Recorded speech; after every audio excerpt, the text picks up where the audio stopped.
Welcome back TGN Bharat News Channel.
ఈ bank లో మన మానవులకి చెందిన టిష్యూస్, బాడీ ఫ్లూయిడ్స్ ఇవన్నీ కూడా సంవత్సరాల తరబడి ఈ బ్యాంక్ డిపాజిట్ లో పెట్టగలుగుతాము.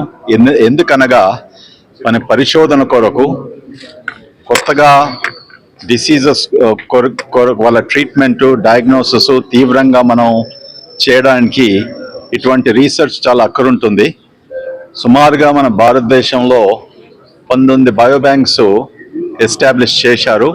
అందులో చాలా మటుకు గవర్నమెంట్ పబ్లిక్ సెక్టర్లో ఉన్నాయి, చాలా తక్కువగా ప్రైవేట్ సెక్టర్లో ఉన్నాయి.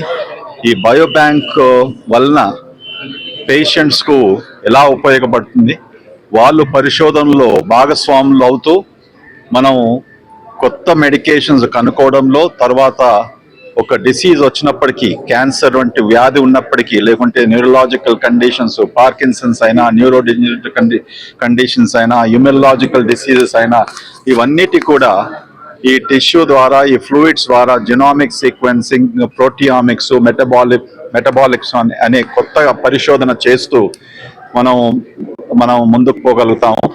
భారతదేశం మన సంఖ్య పాపులేషన్ సుమారుగా 140 crores ఉన్నప్పటికీ కేవలం 3% మనం రీసెర్చ్లో స్పెండ్ చేస్తాము. అది అమెరికా లాంటి దేశాలను పోల్స్తే అది ఆల్మోస్ట్ 10-15 టైమ్స్ దీనికంటే ఎక్కువగా వాళ్ళు స్పెండ్ చేస్తారు. ఈరోజు మనకు పెద్ద సమస్య ఉంది. ఏమనగా మనం వెస్టర్న్ కంట్రీస్లో, పాశ్చాత్య దేశాలు డిస్కవరీ అయిన మందులు ట్రీట్మెంట్ కొరకు మన ప్రజల్లో వాడుతాం. దానివల్ల ఏమవుతుందంటే మన జెనెటిక్ వేరియేషన్ ఉన్నందుకు అందరికీ ఈ ట్రీట్మెంట్, ఈ మెడికేషన్స్ పని చేయవు. దాని కొరకే ఈ రీసెర్చ్ ప్రకారం ఈ ఫీనోటైప్స్ అంటాము. మనం ఎంత తొందరగా మనం ఈ రీసెర్చ్ ద్వారా మన జెనెటిక్ వేరియేషన్ మన ప్రజల్లో మనం తెలుసుకుంటే వాళ్ళకు అంత సులభంగా ట్రీట్మెంట్ మనం అందజేయగలుగుతాము.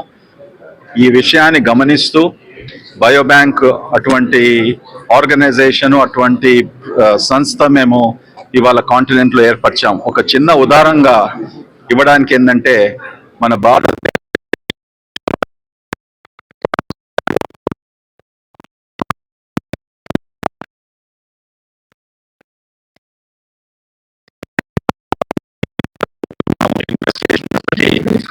Single innovative drug we have done. ఎందుకనగా మన దగ్గర రీసెర్చ్ లో ఇటువంటి బయో బ్యాంక్స్, టిష్యూ బ్యాంక్స్ లేనందుకు, మనం పరిశోధన తీవ్రంగా చేయకపోయినందుకు మనం కాంట్రిబ్యూట్ చేయలేకపోతున్నాం. So we are very happy. Continental ఎప్పుడైనా కూడా మొదటి అడుగేస్తుంది. ఇటువంటివి ఎన్నో మేము సుమారుగా లాస్ట్ 10 yearsలో మా హాస్పిటల్లో ఏర్పరిచాము. ఇది మా డాక్టర్స్కు ఆంకాలజీలో, న్యూరో సైన్సెస్లో, రుమటాలజీలో, ఇమ్యునాలజీలో, తర్వాత వేరే అదర్ స్పెషాలిటీస్ కూడా ఈ పేషెంట్స్కు బెనిఫిట్ అవుతుందని నేను హామీ ఇస్తూ మీరందరూ ఇక్కడ ఇవాళ ఈ ఇనాగరేషన్స్ వచ్చినందుకు చాలా సంతోషిస్తున్నాను. Thank you.